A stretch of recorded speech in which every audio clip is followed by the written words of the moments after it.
how to design t-shirt in Canva. So first open up Canva, and then you can do this two ways. You can just design a t-shirt from scratch, or just use templates from Canva and then get some ideas from the templates. Okay, so we're just going to use templates instead to make this faster.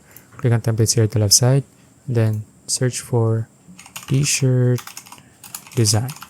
Okay, now once you're here, just select any of the design here that you like to, let's say, get an idea from. So let's say I'm going to use this one. Click on that, and then I'm just going to change the design a bit just to make it original. So let's say instead of just keep moving forward, I'm just going to change it into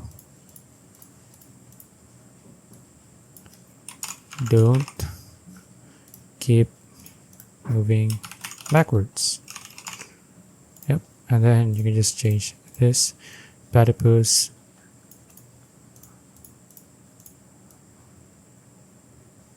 just change this. Oh wait, let's say I'm going to use this one. Okay, so once you're done designing it, you can just, of course, you can also change the font here as well. Okay, so let's say you're done designing this. You can just click on share, download, and then you can just paste this on the t-shirt that you're going to paste it on. Okay, so that's it. If you found this video useful, please like and subscribe for more videos like this. See you in the next one.